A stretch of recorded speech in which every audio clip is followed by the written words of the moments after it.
bagi orang yang berzina dalam kitab kalian, itu dalam Taurat, ya. Qalu na'am, kata mereka, benar ya Rasulullah, wahai Muhammad. Fada'a rajulan min ulama'ihim, maka Rasulullah pun memanggil salah seorang dari ulama mereka.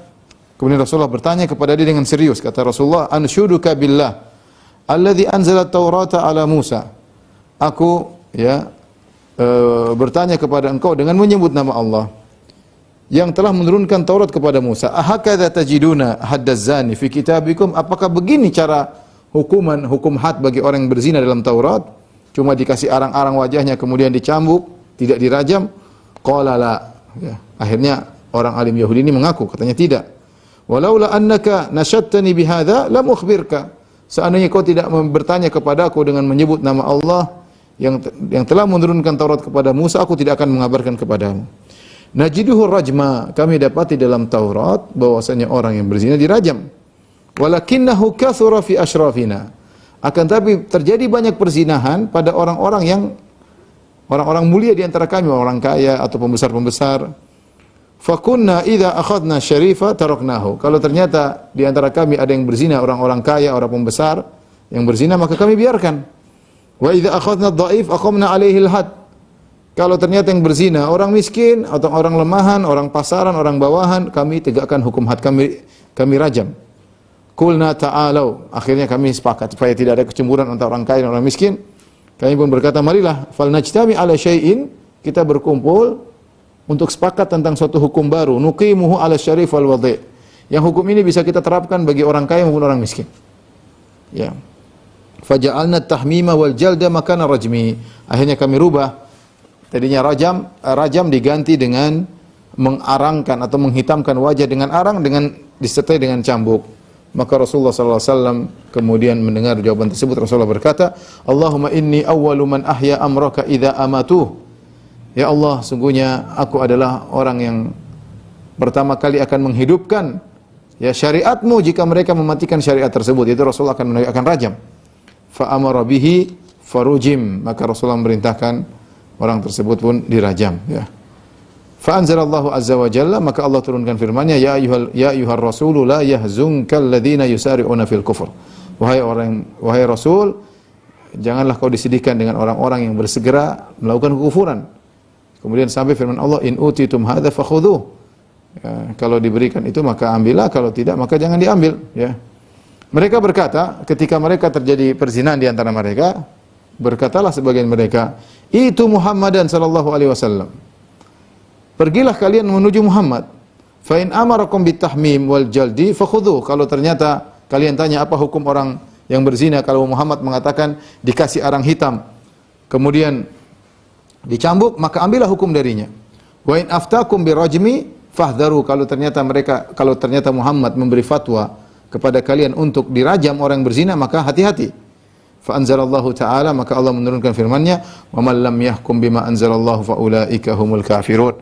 Barang siapa yang tidak berhukum dengan hukum Allah, maka mereka adalah orang kafir. Wa man lam yahkum bima anzalallahu fa ulaika humudz zalimun. Barang siapa yang tidak berhukum dengan hukum Allah, maka mereka adalah orang zalim. Wa man lam yahkum bima anzalallahu fa ulaika humul fasiqun. Barang siapa yang tidak berhukum dengan hukum Allah, maka mereka adalah orang fasik. Fil kuffari kulluha, tentang orang-orang kafir seluruhnya. Dalam Sunan Abi Daud, saya bacakan riwayat yang lain yang mendukung riwayat ini. Tadi Sahih Muslim, sekarang Sunan Abi Daud, ya. Dari hadis Abu Hurairah, ya. Kata Abu Hurairah radhiyallahu anhu, zana rajulun minal yahud wa imra'ah. Ada seorang laki Yahudi berzina dengan seorang wanita. Faqala ba'dhum li ba'dhin, maka sebagian mereka ngomong di antara yang dengan sebagian yang lain, idhabu bina ila hadzal nabi. Ayo kita pergi kepada nabi ini. Ya, maksudnya Nabi Muhammad sallallahu alaihi wasallam. Fa innahu nabiyyun bu'itsa bitakhfifat. Ini nabi diutus oleh Allah dengan keringanan-keringanan. Dan benar memang nabi memang diutus dengan banyak keringanan, hal-hal yang berat di zaman Bani Israel diringankan bagi syariat Islam. Ya, dalam banyak hal. Mereka tahu Rasulullah SAW syariatnya lebih ringan, maka mereka berkata, ayo kita pergi ke nabi ini. Fa innahu nabiyyun yub'atsu bu'itsa bitakhfifat. Sungguhnya dia adalah seorang nabi yang diutus dengan syariat-syariat yang diringankan, tidak seperti syariat kita, syariat Nabi Musa. Fa in afta bil futya duna rajmi qabilnaha. Kalau nanti dia ternyata berfatwa dan fatwanya lebih hukumannya lebih ringan daripada rajam, yang penting jangan rajam, kita terima fatwa dia. Ya. Wah, tajajna biha indallah, dan kita bisa punya bukti di sisi Allah nanti di hari kiamat. Yang penting udah tanya nabi yang baru. Jadi mereka tahu Nabi Muhammad adalah nabi yang terakhir. Jadi mereka mau cari hujah di hadapan Allah, coba tanya Muhammad, siapa tahu hukumannya ringan. Wa qulna futya nabiyyin min anbiya'ika, maka kita akan berkata di hadapan Allah, ya Allah, kami tidak menegakkan rajam karena ini fatwa dari salah seorang nabimu. Akhirnya mereka berharap Nabi berfatwa agar tidak dirajam. Fa'atau Nabi sallallahu alaihi wasallam wa huwa jalisun fil masjid fi ashabihi. Akhirnya mereka datang kepada Nabi sallallahu alaihi wasallam. Rasulullah SAW sedang duduk di masjid dengan para sahabat. Faqalu ya Abul Qasim, ma tara fi rajulin wa imra'atin zanaya. Mereka berkata, wahai Abul Qasim, itu kunyahnya Nabi Muhammad. Wahai Muhammad, bagaimana pendapatmu tentang seorang laki dan wanita yang berzina? Falam yukallimhum Nabi sallallahu alaihi wasallam hatta ata baita midrasihim. Faqama 'ala al-bab faqala anshudukum billahi alladhi anzala at-taurata 'ala Musa ma tajiduna fi at-taurati 'ala man zana idza uhsin. Nabi tidak jawab. Kemudian Nabi pergi ke rumah mereka, kemudian Nabi berdiri di depan pintu, Nabi bertanya kepada mereka, kepada orang Yahudi. Aku bertanya kepada kalian dengan nama Allah yang telah menurunkan Taurat kepada Musa. Apa yang kalian dapati dalam Taurat hukum orang yang berzina jika sudah menikah? Qalu yuhammam wa yujabbahu wa yujlad. Yaitu di dalam Taurat dikasih hitam wajahnya, kemudian dicambuk, ya.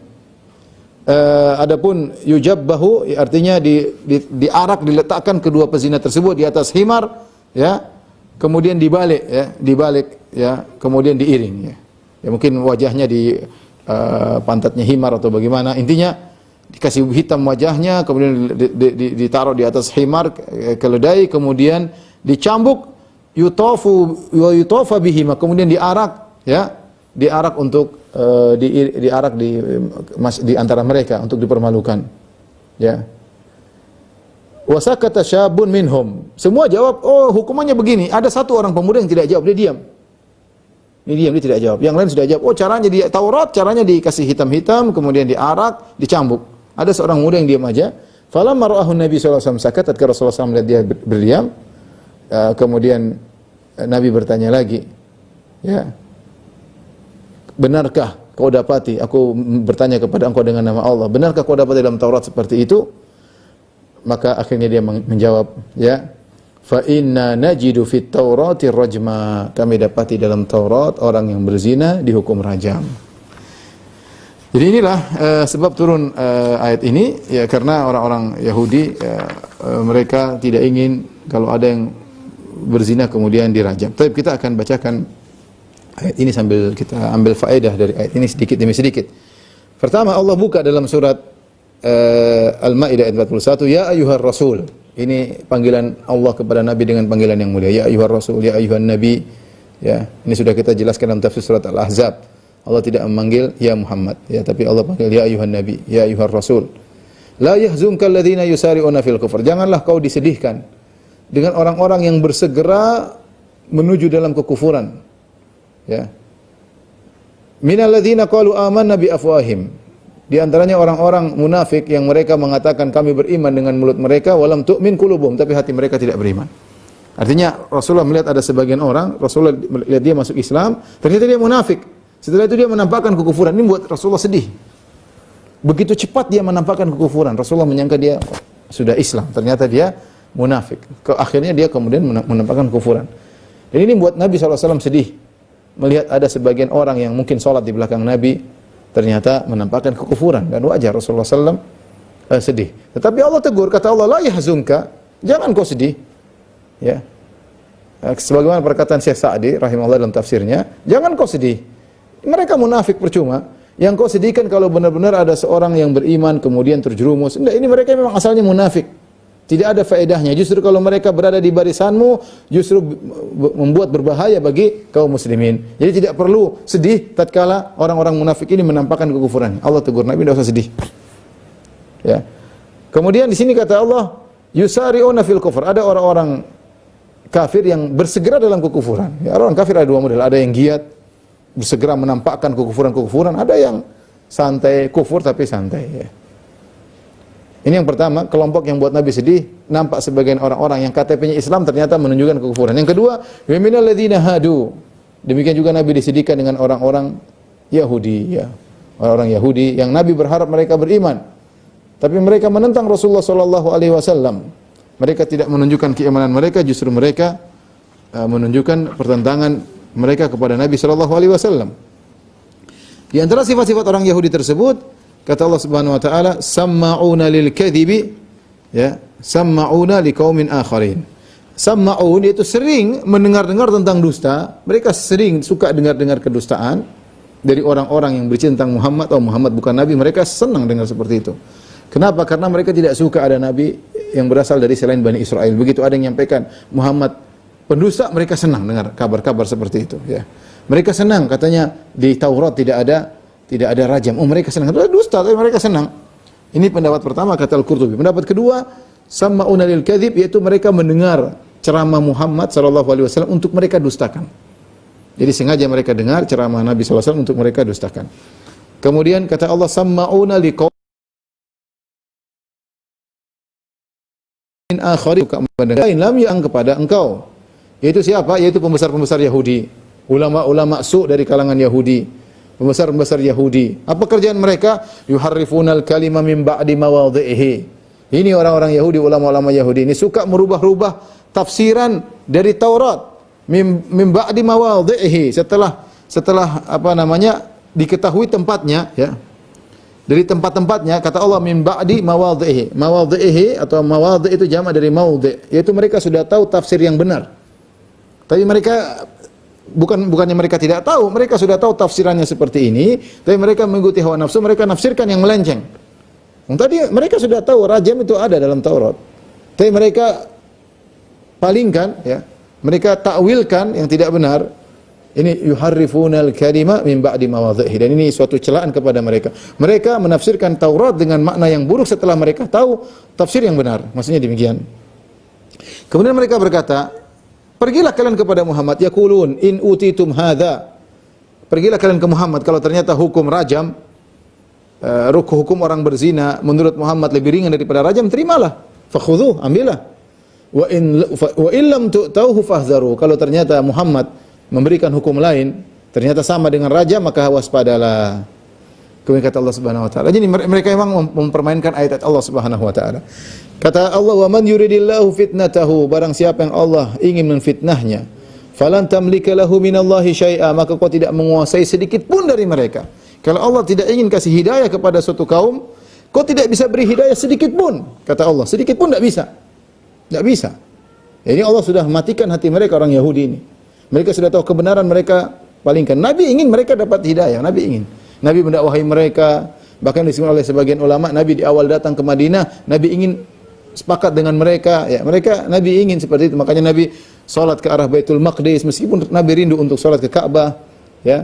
Kemudian ada puasa, ya, yang mirip dengan puasa mereka, ya. Nabi ingin dengan sepakatnya Nabi dalam sebagian sikap ibadah-ibadah mereka, semoga mereka masuk Islam. Di awal-awal seperti itu. Ternyata mereka kurang ajar, ya, mereka rubah-rubah ayat-ayat Allah Subhanahu wa taala, sehingga kata Allah, "Wa man yuridillahu fitnatahu", barang siapa yang Allah ingin menyesatkan dia, falan tamlika lahu minallahi syai'a, kau tidak bisa menguasainya sedikit pun. Ini demikianlah, kalau sudah takdirkan dia begitu, tidak akan bisa kita beri hidayah. Lihatlah Nabi sallallahu alaihi wasallam pada pamannya Abu Talib, ya. Tidak bisa dapat hidayah. Rasulullah SAW sudah nasihati berulang-ulang, dia sangat sayang kepada Nabi. Semua sebab hidayah sudah ada. Abu Talib sangat sayang kepada Nabi, membela Nabi mati-matian, rela mati demi Nabi SAW. Nabi dakwai terus-terusan sampai menjelang wafat, Nabi pun dakwai. Tapi dia malu karena tidak ingin dipermalukan oleh kaumnya, akhirnya dia tidak beriman. Makanya benar, kita ini hanya bisa berusaha, tapi kalau "Faman yuridillahu wa man yuridillahu fitnatahu falan tamlika lahu minallahi syai'an", kata Allah. Syai'an itu menunjukkan sedikit. Kalau Allah sudah menghendaki fitnah pada seseorang, kau tidak bisa menolongnya sedikit pun. Ulaika alladzina lam yuridillahu an yutahhira qulubahum. Kata Allah, mereka itulah orang Yahudi, orang munafik juga, ya, sama, munafik juga tidak bisa dapat hidayah. Saya kadang mikir bagaimana munafik Orang munafik. Karena Allah menyebutkan dua kelompok yang buat sedih Nabi, kelompok munafik dan kelompok Yahudi. Dua-duanya buat Nabi sedih. Nabi ingin semua orang dapat hidayah. Nabi ingin semua orang masuk Islam karena lembutnya hati Nabi. Sehingga ketika ada orang munafik menampakkan kemunafikannya, orang Yahudi bersikeras dalam kekufurannya, Nabi sedih. Nabi sedih. Ya, orang munafik pun demikian. Bagaimana sebab hidayah sudah ada di depan mata mereka. Mereka lihat Nabi langsung, mereka lihat akhlak Nabi langsung. Mereka tahu bahasa Arab, mereka mendengar ceramah Nabi, mereka ikut peperangan Nabi, mereka melihat mukjizat-mukjizat Nabi. Tapi subhanallah, kalau Allah tidak kasih hidayah, falan tamlika lahu minallahi syai'a. Kau tidak bisa menolong mereka sedikit pun, tidak bisa memberikan hidayah kepada mereka sedikit pun, kata Allah Subhanahu wa taala. Ulaika alladzina lam yuridillahu ayyutahhira qulubahum. Mereka itulah orang-orang yang Allah tidak ingin mensucikan hati mereka. Ini penting perhatian kita terhadap hati, ya. Hati harus kita perhatikan, ya. Adapun mereka ini Yahudi dan munafik, mereka orang yang tidak ingin disucikan hati mereka, ya. Ya. Allah berfirman tentang orang-orang munafik, fi qulubihim marad. Pada hati mereka ada penyakit. Ada penyakit, ya.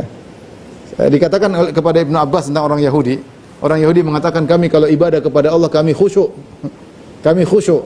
Orang Islam kalau ibadah enggak khusyuk, terkadang tergoda berpikir ke sana kemari.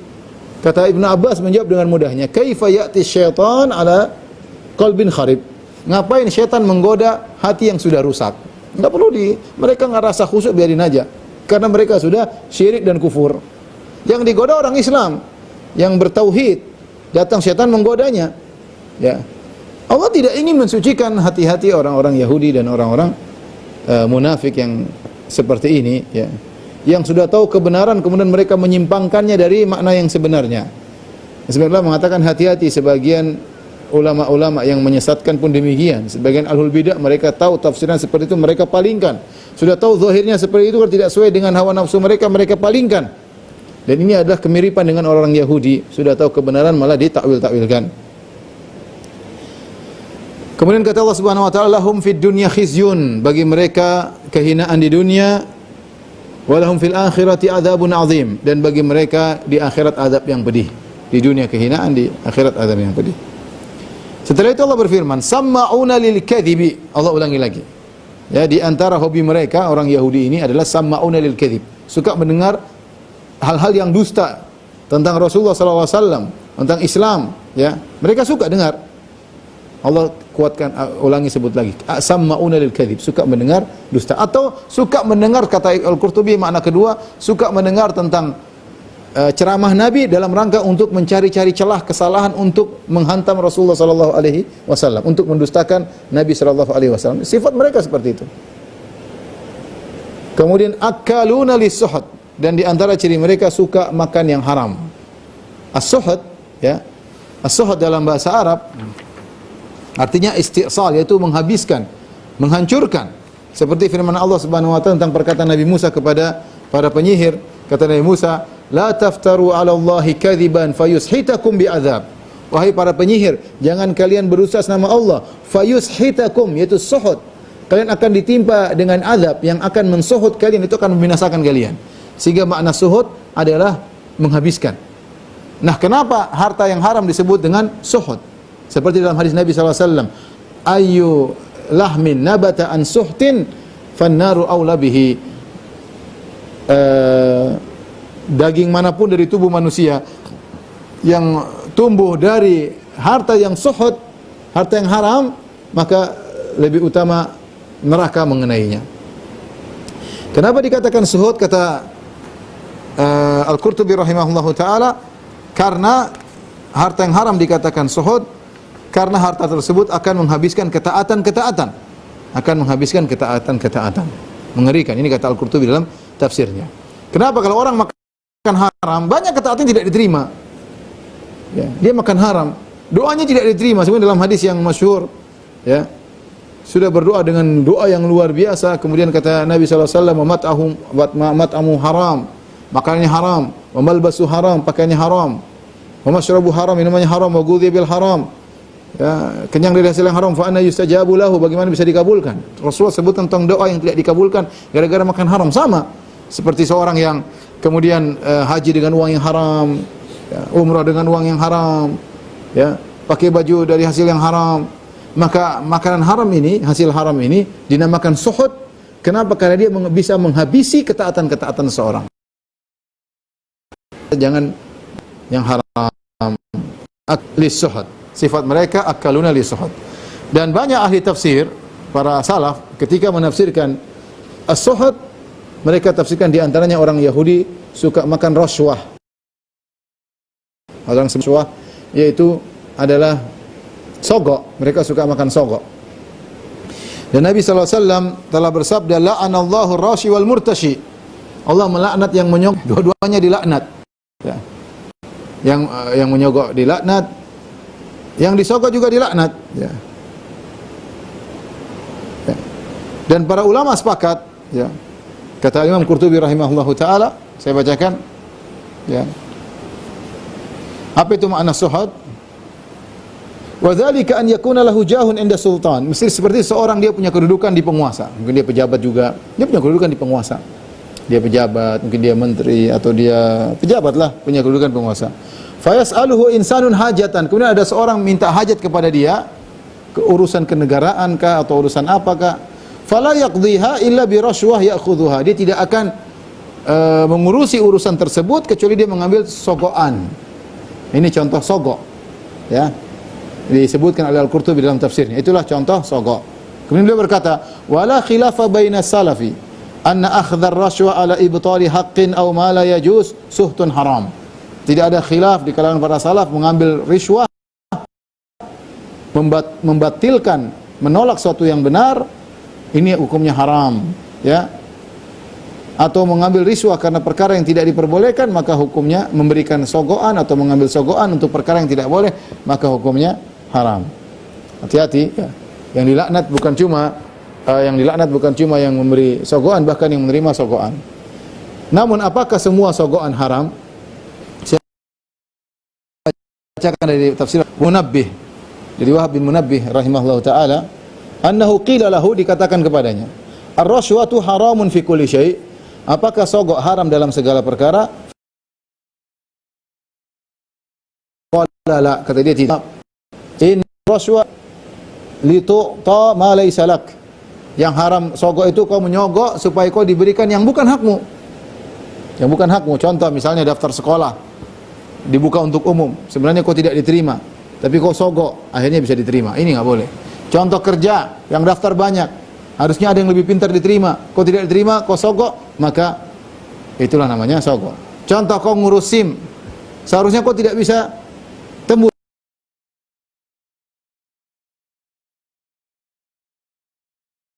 karena kau tidak bisa naik motor, sogok supaya mengambil hak. Ini nggak benar, mengamu dengan banyak praktek.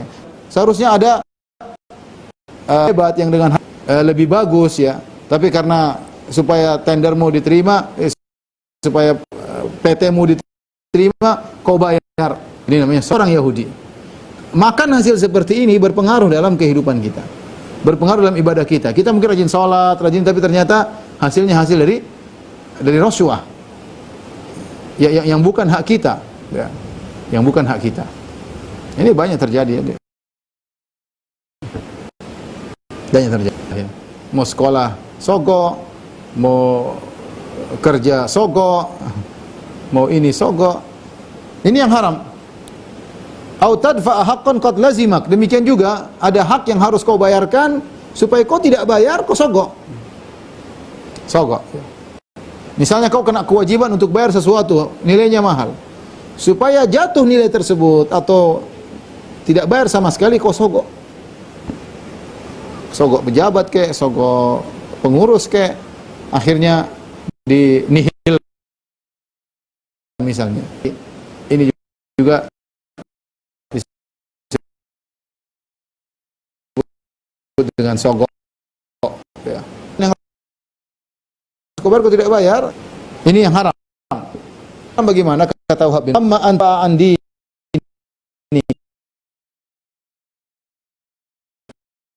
wa damik wa malik falaysa bihar. Kau bayar sogok untuk membela agama dirimu, maka ini bukannya hak. Ya, tadi saya katakan seorang ngurus sesuatu dan memenuhi persyarat, secara jelas perpesan sudah dicari-cari kesalahan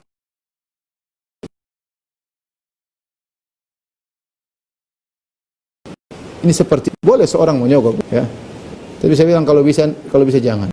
Kecuali terpaksa, karena memang saya pernah dalam beberapa kasus terpaksa kita keluarkan, ya. Kalau enggak semua persyaratan sudah dipenuhi, ya, dan sudah di. Saya masih ingat dulu saya 2000 sekali paspor ingin ke Madinah. Kemudian ada yang bilang, Pak, begini saja lah, bayar 300.000, 300.000 kalau nggak salah, atau 400.000, 300.000. Akhirnya saya datang langsung ngurus.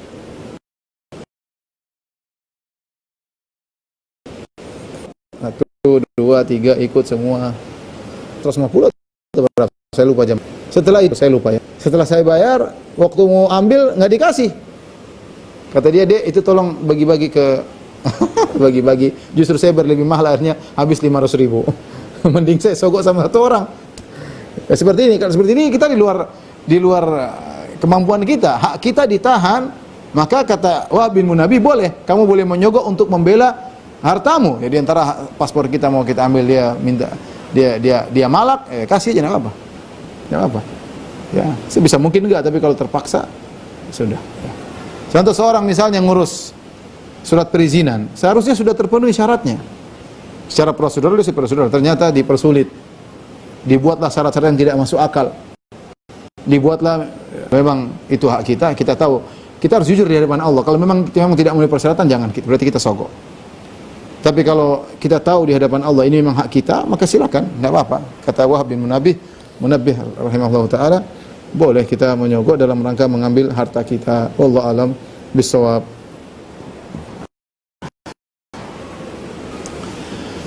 Kemudian kata Allah Subhanahu wa taala, fa in ja'uka fahkum bainahum aw a'rid anhum.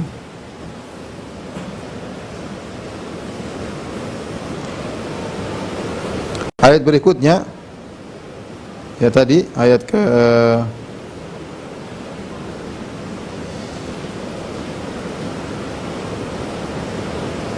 42, sama'una lil kadhibi akaluna li suhud.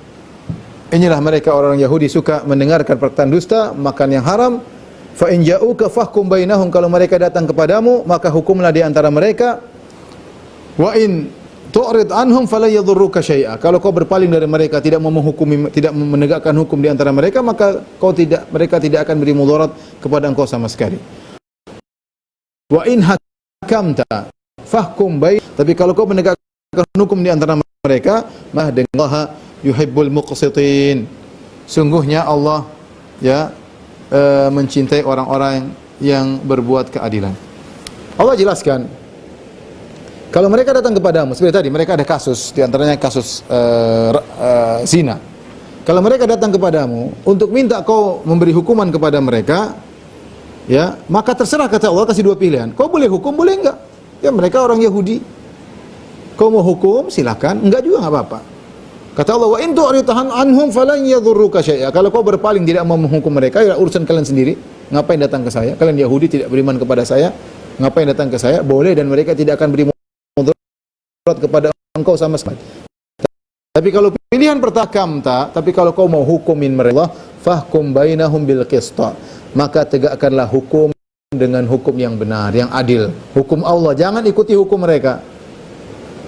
Ya, jangan ikuti hukum mereka. Orang Yahudi punya hukum sendiri, tapi kalau dia datang kepada engkau, hai Muhammad, minta hukuman, maka hukumlah dengan syariat Allah, dengan Al-Quran. Jangan ikuti hukum mereka.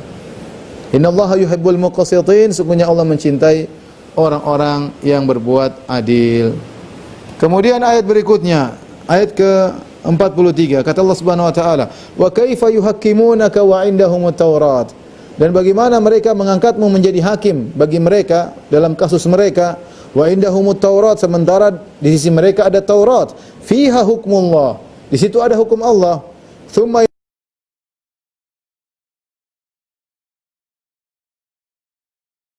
tawallawna min ba'di dzalik, kemudian mereka berpaling ke wa ma ulaika bil mu'minin, yang beriman kepada Taurat. Allah, kata Allah dalam Taurat yang berlaku, yang paling. Ternyata mereka datang ke Muhammad sallallahu alaihi wasallam untuk mencari-cari keringanan. untuk mencari-cari keringanan. Ya, setelah Nabi kasih keputusan mereka tidak suka. Mereka tidak suka karena tujuan mereka mencari keringanan. Aneh kata Allah. Fa kaifa yuhakkimunaka wa indahumut Taurat? Bagaimana mereka menjadikan engkau hakim sementara Taurat ada? Fiha hukmullah, ada rajam di situ hukumnya. Thumma yatawallawna min ba'di dzalik, kemudian mereka berpaling. Engkau sudah kasih keputusan, mereka tidak terima. Wa ma ulaika bil mu'min, mereka bukan orang-orang yang beriman. Ya. Mereka bukanlah orang-orang yang beriman. Baik, di sini ikhwan dan akhwat yang dirahmati Allah Subhanahu wa taala, ada beberapa sifat orang-orang Yahudi yang Allah sebutkan tadi dari ayat yang kita bahas, hendaknya kita jauhi. Ya.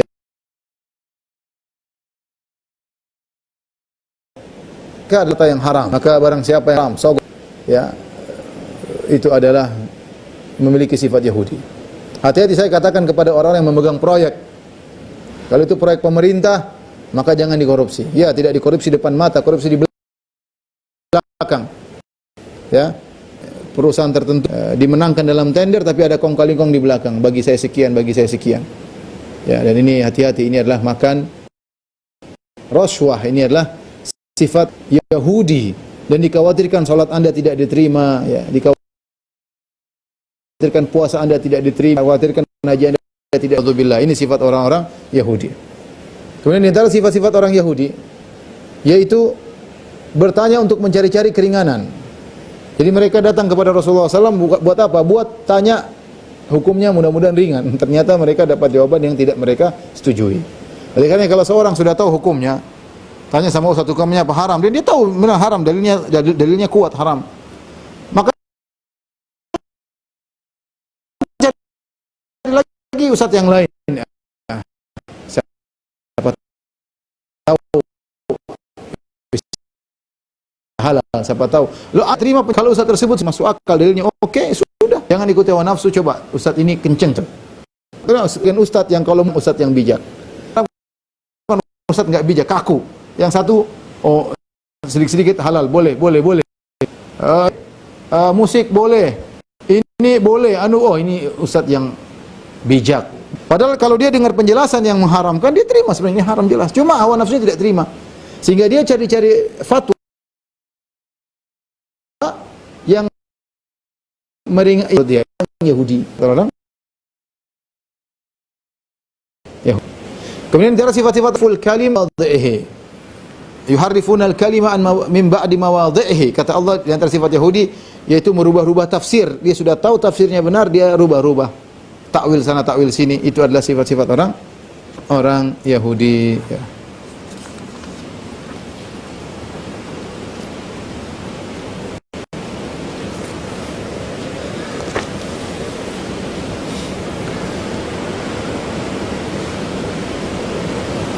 Baik, kita lanjutkan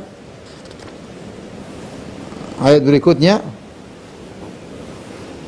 Kata Allah Subhanahu wa taala, "Inna anzalna at-taurata fiha hudan wa nur." Kata Allah Subhanahu, sungguhnya kami telah menurunkan kitab Taurat, di dalamnya ada petunjuk dan cahaya yang menerangi. Yahkumu bihan nabiyyuna alladzina aslamu. Yang Taurat tersebut dijadikan hukum oleh para nabi yang mereka Islam, yaitu mereka menyerahkan diri kepada Allah. Lilladzina hadu, ya, untuk memutuskan perkara orang-orang Yahudi. Kemudian siapa lagi? Warabbaniyun, demikian juga rabbaniyun dari kalangan Bani Israel. Wal ahbaru, demikian juga ulama Bani Israel. Bimas min kitabillah, ya, yang mereka diperintahkan untuk memelihara kitab-kitab Allah. Wa kanu alaihi syuhada, dan mereka menjadi saksi terhadap hal tersebut. Kemudian kata Allah, "Fala takhshawun nasa wakhshawni." Janganlah takut kepada manusia, tapi takutlah kepadaku. "Wa la tashtaru bi ayati llahi thamanan qalila." Dan janganlah kalian membeli atau janganlah kalian menjual ayat-ayatku dengan nilai yang sedikit, duniawi. "Wa man lam yahkum bima anzalallahu fa ulaika humul kafirun." Barang siapa yang tidak berhukum dengan hukum Allah, maka mereka adalah orang-orang kafir. Ayat ini, ya, Allah sebutkan, ya, kami telah turunkan Taurat, dalamnya ada petunjuk dan cahaya, ya. Dan Taurat sekarang mengalami perubahan, ya. Ada tangan-tangan kotor yang berubahnya. Allah sebut dalam banyak ayat, "Wa lil ladzina yaktubuna al-kitaba bi aydihim tsumma yaquluna hadza min indillahi la yashtaru bihi thamanan qalila." celaka orang-orang yang menulis Taurat dengan tangan-tangan mereka, kemudian mereka mengatakan ini dari Allah Subhanahu wa taala untuk memperoleh sedikit perkara dunia, ya. Jadi saya sudah pernah sampaikan bahwasanya kitab-kitab umat terdahulu mengalami perubahan. Pertama dari sisi mereka lupa wa nasu hadzam mimma dzukiru bi, lupa menafsirkan sembarangan al-kalimah min ba'di mawadhi'ihi. Mereka menafsirkan sembarangan. Terus yang ketiga, mereka ngarang sendiri, ya. Sampai dalam kitab Taurat sendiri Nabi Musa disebutkan Nabi Musa yang meninggal di daerah ini dan tidak ada seorang pun yang tahu kuburannya, ya. Bagaimana kemudian yang nulis adalah Musa, yang jelas ada orang ketiga yang menulis tentang kisah Nabi Musa. Yang ini merupakan dalil bahwasanya Taurat sebagiannya bukan wahyu dari Allah Subhanahu wa taala. Ada pembahasan khusus tentang masalah ini. Tapi intinya Taurat, ya, asalnya adalah cahaya dan petunjuk, ya. Namun disimpangkan oleh orang-orang yang tidak benar. Kemudian Allah sebutkan ketika Taurat dalam kondisi benar, yahkumu bihan nabiyyun. Taurat tersebut dijadikan sumber hukum oleh para nabi. Alladzina aslamu, itu para nabi sampai Nabi Isa. Jadi Taurat ini bertahan hukumnya sampai Nabi Isa, dari Nabi Musa sampai Nabi Isa, entah berapa orang nabi. Ada yang mengatakan ratusan, ada yang mengatakan ribuan, Allah alam bisawab. Banyak nabi-nabi, antara Nabi Musa dengan Nabi Isa ribuan tahun, ada banyak nabi. Yang nabi-nabi itu semuanya berhukum dengan hukum Taurat. Mereka tidak membawa hukum yang baru. Nanti ketika Nabi Isa diutus, baru kemudian ada hukum baru dari Allah Subhanahu wa taala dengan Injil, yang dimana Injil memansuhkan sebagian hukum Taurat. Sehingga orang-orang Yahudi tidak mau menerima Nabi Isa karena menurut mereka Taurat tidak bisa dimansuhkan. Ini pembahasan khusus. Intinya nabi-nabi dari Nabi Musa sampai Nabi Isa, mereka berhukum dengan Taurat. Makanya Allah mengatakan yahkumu bihan nabiyyun. Taurat itu dijadikan hakim oleh para nabi. Ya. Alladzina aslamu, yang mereka Islam. Ya, kenapa? Kata para ulama untuk membantah Yahudi yang mengatakan para nabi Yahudi, untuk membantah Nasara yang mengatakan para nabi Nasara. Ya. Maka Allah mengatakan mereka para nabi seluruhnya adalah Islam, menyerahkan diri kepada Allah Subhanahu wa taala. Lilladzina hadu, yang para nabi tersebut berhukum dengan Taurat untuk orang-orang Yahudi. Warabbaniyun, Rabbaniyun juga berhukum dengan Taurat. Siapa Rabbaniyun? Rabbaniyun itu orang-orang pembesar-pembesar Yahudi yang mereka berilmu dan mereka ahli siasat. Mereka menjalankan siasat kehidupan mereka dengan Taurat. Kemudian wal ahbar. Adapun al ahbar adalah para ulama mereka. Jamak dari hibar atau jamak dari habar. Adapun kalau jamak dari habar, maknanya adalah orang-orang yang yuhabbirunal kalam, yaitu yang pandai berorasi untuk berdakwah kepada kaumnya. Atau diambil dari hibar, hibar artinya tinta. Artinya mereka saking berilmunya disebut dengan hibar. Ternyata para ulama, mereka juga ulama-ulama Yahudi, mereka berhukum dengan Taurat. Tapi kata Allah, bimastuhfidhu min kitabillah, dengan apa yang mereka jaga dari kitab Allah Subhanahu wa taala. Wa kanu alaihi syuhada, dan mereka menjadi saksi atas kitabullah. Ini bedanya Al-Qur'an dengan kitab suci terdahulu. Kalau Al-Qur'anul Karim, Allah yang jaga. Kata Allah, inna nahnu nazzalna dzikra wa inna lahu lahafizun. Kami yang turunkan Al-Qur'an dan kami akan menjaganya. Adapun kitab-kitab suci terdahulu, bimastuhfidhu min kitabillah, maka diamanahkan kepada para pendeta-pendeta, para rahib-rahib untuk menjaga Taurat. Mereka jaga sampai ada satu zaman mereka tidak amanah lagi. Mereka rubah-rubah, mereka tutupi. Ada yang mereka lupakan, ada yang mereka tambah-tambahin, sebagaimana Allah sebutkan dalam ayat-ayat yang lain. Sehingga Taurat sekarang tidak otentik sebagaimana Al-Qur'anul Karim yang otentik. Kemudian Allah berkata, "Fala takhshawun nas." Jangan takut kepada manusia. Wakhshawni, takutlah kepadaku. Sebenarnya khitab atau pembicaraan ditujukan kepada mereka ulama-ulama Yahudi. Seakan-akan Allah berkata, "Janganlah mereka takut kepada manusia, hendaknya mereka takut kepadaku." Jangan takut dalam apa? Dalam menjelaskan kebenaran. Jangan karena kalian takut kepada manusia, kalian sembunyikan hukum Taurat. Tetapi Allah menggunakan kata ganti dengan antum. Fala takhshawun nas, janganlah kalian takut kepada manusia, wakhshawni, tapi takutlah kepadaku. Kata para ulama, agar ayat ini mencakup ulama Bani Israel dan juga mencakup ulama kaum muslimin. Agar mereka jangan sampai takut kepada manusia sehingga menyembunyikan ayat-ayat Allah, tidak menyampaikan dalil, tidak menyampaikan sunnah Nabi gara-gara ingin mencari ya, follower yang banyak, agar tidak dicerca oleh masyarakat, agar disenangi oleh masyarakat, sehingga mereka menyembunyikan yang benar dan mereka menyampaikan kebatilan padahal mereka tahu itu tidak benar. Gara-gara takut kepada manusia. Wala tashtaru bi ayati thamanan qalila, dan jangan kalian juga menjual ayat-ayat Allah mencari secercah dunia. Hanya karena mencari dunia akhirnya kalian menyembunyikan ayat-ayat Allah Subhanahu wa taala. Setelah itu Allah berkata, "Wa man lam yahkum bima anzalallah fa ulaika humul kafirun." Barang siapa yang tidak berhukum dengan hukum Allah maka mereka adalah orang-orang kafir. Ayat ini tentunya yang pertama kali masuk orang Yahudi. Karena ayat ini berbicara tentang orang Yahudi. Orang-orang Yahudi yang mereka tidak mau berhukum dengan hukum Taurat, kemudian mereka ingin cari hukum lain di Nabi Muhammad sallallahu alaihi wasallam, maka mereka kafir. Tetapi apakah berkaitan dengan kita? Kata para ulama, iya. Barang siapa meniru Yahudi sampai pada tingkatan seperti ini, mereka juga kafir. Memang ayat tentang Yahudi. Ya, tetapi dia menguatkan hal ini bahwasanya meskipun ayat ini berkaitan Yahudi, bahwasanya hukum-hukum yang berlaku terhadap umat-umat terdahulu juga bisa berlaku bagi kita kalau tidak ada yang memansuhkan. Makanya setelah ini Allah sebutkan tentang kisos. Kisos ada dalam Taurat. Dan sampai sekarang kita masih pakai hukum kisos tersebut. Cuma ada modif. Tetapi intinya hukum Taurat masih berlaku pada kita. Taib, saya pernah bahas ini dalam kitab Tauhid, tapi saya akan menjelaskan secara singkat tentang berhukum dengan selain Allah Subhanahu wa taala, ya.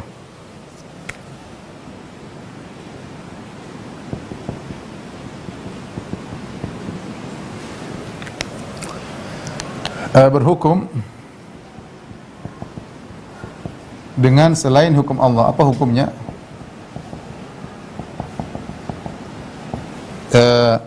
Hukum asalnya adalah syirik kecil, kufur kecil, kufur asghar, kufrun asghar. Itu kufur kecil. Artinya ini dosa besar, dosa besar. Kufur kecil itu maksudnya apa? Dosa besar tapi tidak mengeluarkan dari Islam. Dosa besar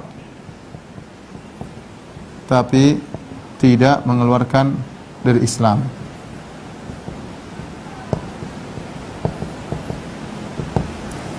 Kemudian yang kedua, kufur akbar. Kufrun akbar. Kufur yang mengeluarkan dari Islam. Kufur besar. Kapan kufur akbar? Syekh Utsaimin rahimahullah menjelaskan, dia jadi kufur akbar jika seperti Yahudi. Tidak suka dengan hukum rajam, kemudian berusaha mencari hukum lain, tidak ridho dengan hukum Allah Subhanahu wa taala, tidak suka dengan hukum Allah, merasa hukum Allah tidak pas. Karena kalau diterapkan yang miskin, yang kaya, lah kita sepakatin dong hukum bara kita semua. Caranya gimana? Orang rajam jangan di orang yang zina jangan dirajam, tapi dihitemin wajahnya, kemudian diarak, ditaruh di atas himar, diputar kemuk, ya. Jadi kapan bisa menjadi kufur akbar? Syekh Utsaimin diantaranya mengatakan jika benci dengan syariat Allah. Hati-hati ya. Orang Islam enggak boleh benci dengan syariat Allah. Dia tahu Allah Tuhan yang ciptakan, dia yang ciptakan alam semesta ini punya hukum yang terbaik. Dia benci, bahaya. Dia benci berarti dia tidak suka dengan keputusan Allah. Ini adalah kufur akbar.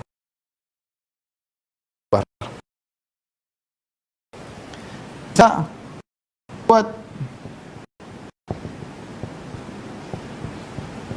lebih baik atau sama dengan hukum Allah. Dia nggak mau hukum Allah, dia bikin hukum sendiri. Dia bilang, ya ini hukum ini sama dengan hukum Allah, sama. Hukum saya dengan Al-Quran sama, sama. Ini juga kafir. Apalagi dia lebih baik, wah lebih baik, lebih parah. Dia bilang sama aja kafir, apa dia mengatakan lebih baik. Ya. Ini juga adalah kekufuran. Atau dia mengatakan bahwasanya hukum Allah tidak bisa, tidak boleh, atau tidak relevan diterapkan di zaman ini misalnya. Ini perkataan orang liberal. Para ulama mengatakan juga ini kekufuran. Allah menurunkan hukum untuk berlaku setiap saat. Maka tidak boleh kita bilang hukum Allah tidak relevan. Tidak relevan. Orang yang melakukan ini Kalau ada yang membuat satu hukum baru dan dia dalam hatinya ada seperti ini, yang benci syariat, atau dia merasa dia boleh buat hukum, Allah bisa hukum saya sama dengan hukum Allah, atau Allah tidak bisa diadang-adung, maka ini adalah kekufuran. Ini semua adalah kekufuran. Makanya dihukum harus ditegakkan hujah terlebih dahulu, qamatul hujah. Kemudian dijelaskan, intinya dijelaskan, dihilangkan syubhat sebagai mirah. Kalau masih ngeyel baru mungkin bisa dihukum ku'yin.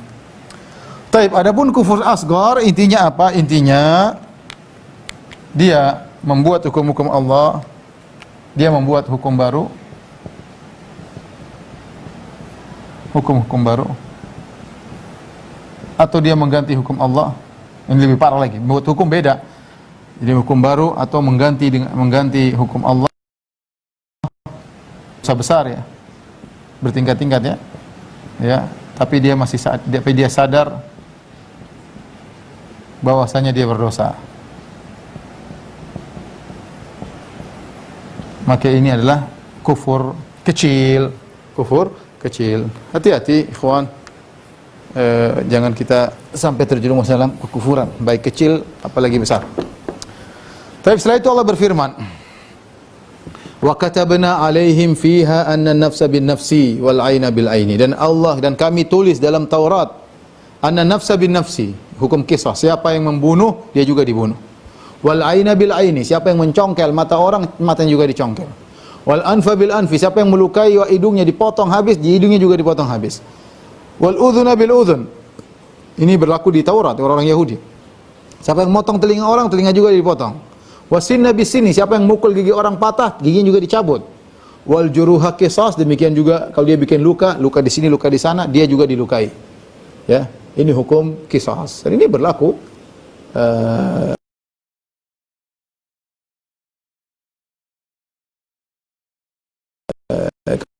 kalau faman tasaddaqa bihi Allah, yang bersedekah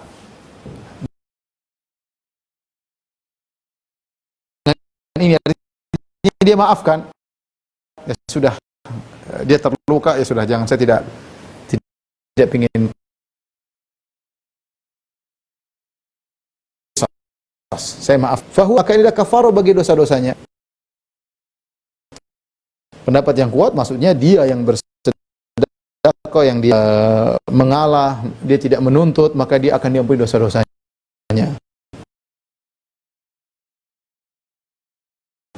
Ada yang berarti maksudnya orang dimaaf, dia dapat dosa, apa yang tidak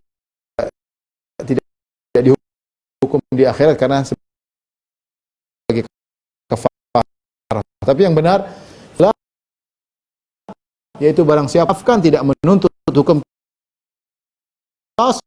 maka itu kafarah baginya. Kata para ulama di sini harus sama persis. Jadi kalau misalnya mata kanan yang dilukai, mata kanan juga dilukai. Mata yang tercungkil, mata kiri juga dicungkil. Kalau jari kanan yang jari kanannya adil, ya. Makanya an-nafs. Kalau bunuh juga di gigi, mana yang dia pukul gigi tiga juga dicabut, seperti itu.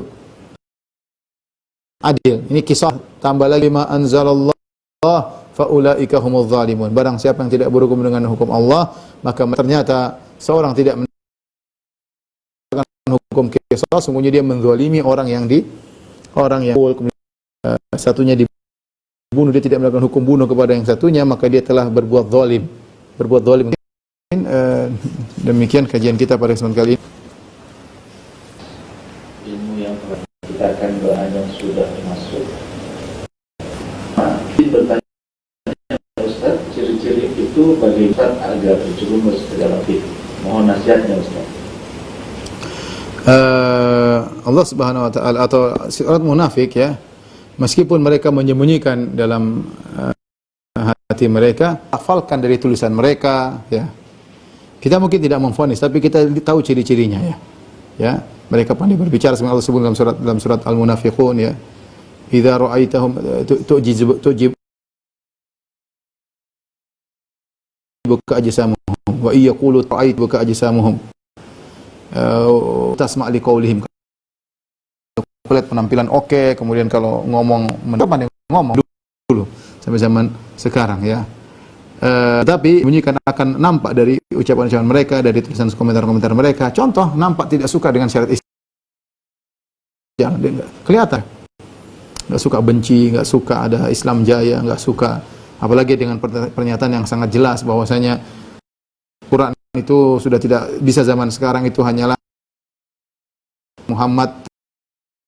jemaah Muhammad terhadap ide pokok Allah yang hanya berlaku pada 1400 tahun lagi. Kalau dulu sekarang udah nggak bisa. Ini orang-orang munafik, ya. Orang-orang munafik, ya. Kita mungkin tidak vonis taknya, tapi ini ciri-ciri orang munafik. Kalau orang seperti ini ada yang meninggal, jangan sholatin. Jangan sholat. Jadi saya melihat Ustaz atas jawabannya, semoga yang bertanya cukup jelas dengan jawaban tersebut. Ada pertanyaan selanjutnya Ustaz yang terkait dengan riswah tadi. Anda mau bertanya, Anda PNS, kalau dapat gaji 13 atau THR, kami diminta iuran untuk memberi uang untuk dinas dan benda sekolah sebagai tanda terima kasih. Ini seperti jadi kebiasaan. Gimana Ustaz? Maksudnya untuk siapa? Untuk kepala dinas? Untuk dinas. Jadi sepertinya beliau ini bekerja sebagai guru Ustaz. Jadi mungkin ke dinas pendidikan atau untuk pejabat atasan, untuk pejabat atasan. Untuk pejabat atasan. Ya, demikian Ustaz. Wallah alam sih, kalau kita itu kebiasaan kita sebelumnya, sebelum dia jadi pejabat kita sudah kenal, kita memang teman dekat, maka ya nggak apa-apa. Tapi kalau ini setelah kita jadi pegawai negeri baru kita biasa setoran ke atas, walaupun dalam tanda kutip dengan bahasa hadiah, ya kan tidak boleh seperti ini, ya. Tidak boleh, ya. Akhirnya nanti ini tradisi yang berlanjut terus, ya. Masing-masing sudah ada gajinya. Guru punya kerjaan yang berat, ya. Pahlawan tanpa tanda jasa. Kemudian dinas juga terus. Pemerintah sudah kasih gaji, maka tidak usah kita bikin tradisi seperti itu. Lagi pula kita nggak boleh ngambil uang orang bighairi tibi nafsihi. Tidak boleh kita ngambil uang orang tanpa dia ridho. Ya, jangan, ya. Adapun kalau kita memang kenal itu kawan kita, kita kasih dia hadiah bukan sebagai kepala dinas misalnya, itu lain cerita. Memang kita sudah kenal sebelumnya, tidak jadi masalah. Tapi kalau ternyata kita kasih dia karena dia kepala dinas, ya. Nah, ini saya agak tradisi seperti ini hendaknya dihilangkan. Tidak perlu, masing-masing sudah punya gaji. Dia butuh, kita juga butuh, bisa jadi gaji lebih besar daripada gaji kita. Wallahu a'lam bishawab. Jadi sebelum saya Ustaz atas jawabannya, ada yang ingin bertanya melalui langsung. Silakan. Kita akan berikan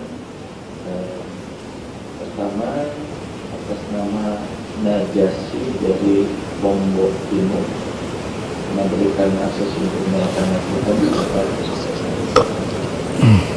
Assalamualaikum Ustaz. Waalaikumsalam warahmatullahi wabarakatuh.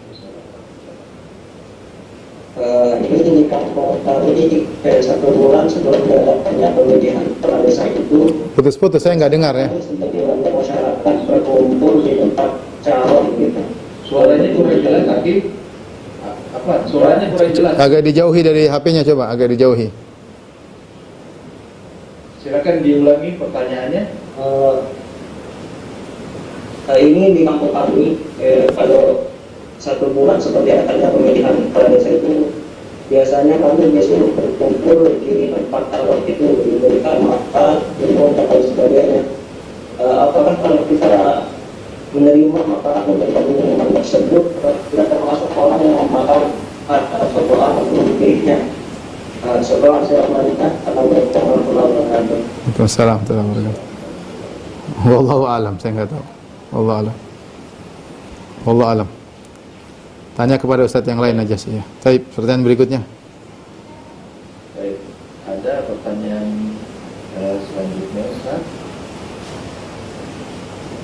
Assalamualaikum warahmatullahi wabarakatuh. Semoga Allah senantiasa menjaga Ustaz beserta keluarga dan seluruh umat Islam. Saya ingin bertanya, apakah sudah menjadi suatu kaidah dalam hukum Allah mengikuti kitab suci yang terbaru seperti turunnya kitab Injil, maka hukum Taurat dimasuk jazakumullah khair.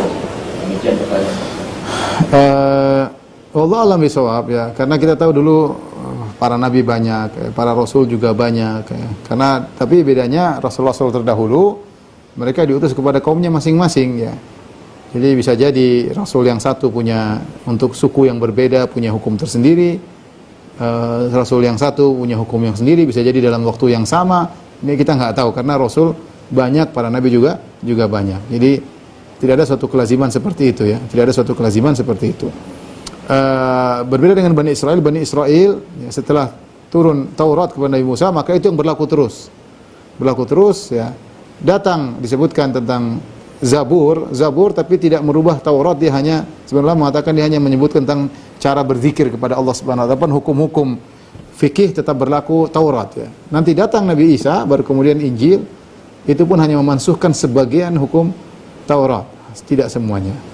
Adapun Nabi Muhammad SAW spesial karena dia Nabi terakhir yang kitabnya adalah muhaiminan alaih, yaitu menghukum seluruh kitab-kitab sebelumnya dan berlaku bagi seluruh suku.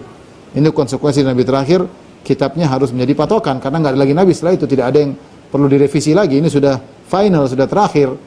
Kemudian dia adalah untuk seluruh manusia sehingga tidak akan ada revisi atau pembaharuan atau pemansuhan. Maka adanya Nabi Muhammad SAW dengan Al-Quran melazimkan memansuhkan sebelumnya yang ada. Itu pun ada sebagian hukum-hukum Taurat yang masih dikerjakan. Oleh karenanya sebagian ulama mengatakan ini masalah khilaf, kalau ada hukum-hukum berlaku dari syariat sebelum kita, syariat Bani Israel yang datang kepada kita dengan sanad yang sahih ya, dan tidak dimansuhkan oleh Al-Quran, maka masih berlaku. Wallahu a'lam bishawab. Jazakallahu Ustaz atas jawabannya. Ada pertanyaan selanjutnya dan kita akan berikan akses untuk ikhwan yang mengangkat tangan. Atas nama Syekh Mukhawam.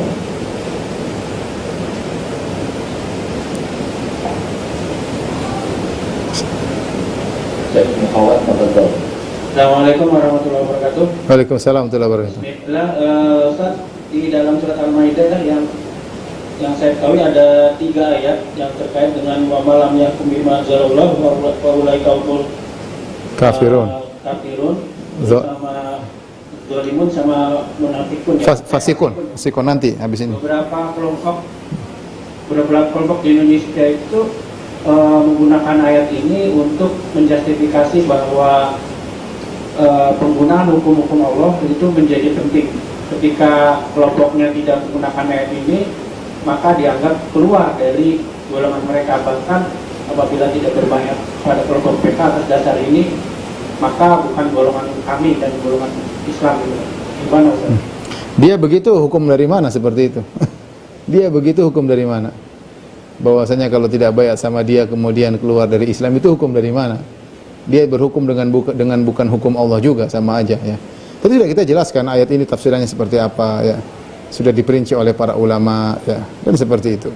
Maka kalau dia bilang barang siapa yang tidak berbaiat dengan imam kami atau yang lainnya maka keluar dari Islam, kita bilang itu bukan hukum Islam. Kamu hukum dari mana seperti itu?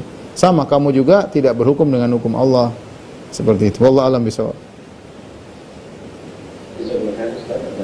Semoga yang bertanya juga cukup jelas ya dengan jawaban tersebut. Ada pertanyaan berikutnya yang sudah kita terima dari Captain. Bismillah.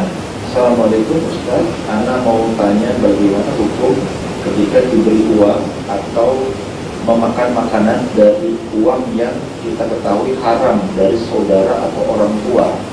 Apakah uang yang kita ambil atau makan dari uang tersebut tetap haram? Jazakumullah khairan.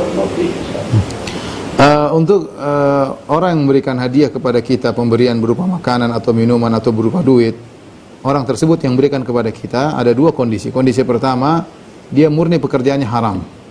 Murni pekerjaan haram. Misalnya dia cuma kerja sebagai rentenir misalnya, atau dia kerja ternyata judi doang kerjaannya.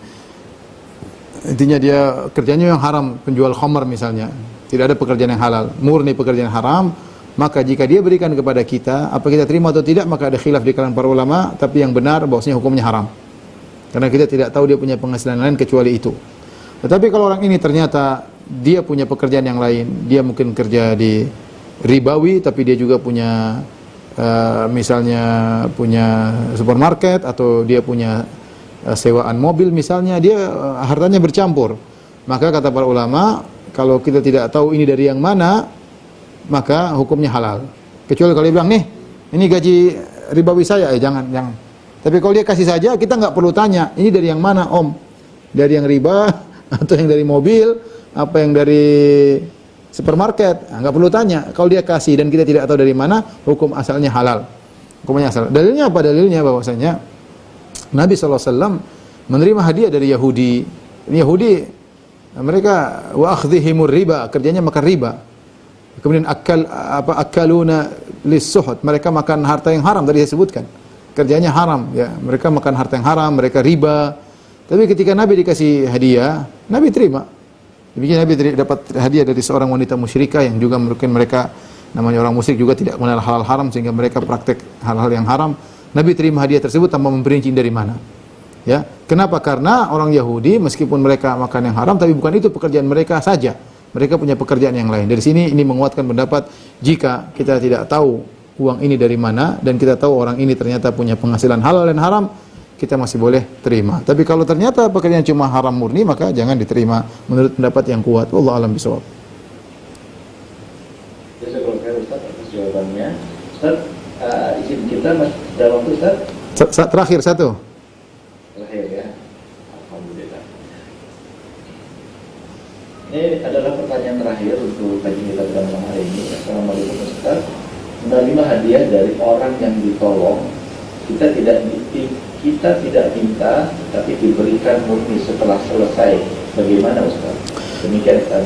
Misalnya kita orang pinjam uang sama kita tidak ada kesepakatan sebelumnya, tidak ada kongkal-lingkong sebelumnya, tidak ada kebiasaan sebelumnya.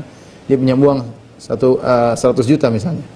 Setelah selesai dia bayar, terus dia tambahin 10 juta, 20 juta, dia marah. Kata para ulama, kalau dia bayarnya setelah selesai dan itu bukan kebiasaan, tidak ada isyarat-isyarat sebelumnya, maka isyarat tersebut bayarkan sebelum selesai, atau sudah ada kesepakatan. Misalnya dia utang 100 juta, dia baru bayar 90 juta, terus dia store lagi 10 juta, itu bukan lunas ya, itu bonus dari saya, ini nggak boleh.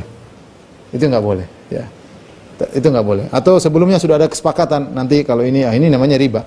Tapi kalau sudah selesai pembayaran dan tidak ada kebiasaan seperti itu, tahu-tahu dia kasih hadiah HP misalnya, atau dia kasih duit misalnya, atau dia tambah, sebagaimana dijelaskan oleh para ulama. Demikian bahasan kita kepada jamaah Masjid Al-Ikhlas Duku Bima yang dirahmati Allah Subhanahu wa taala. Insyaallah kita lanjut di pekan depan dengan izin Allah Subhanahu wa taala. Wabillahi taufiq wal hidayah. Assalamualaikum warahmatullahi wabarakatuh.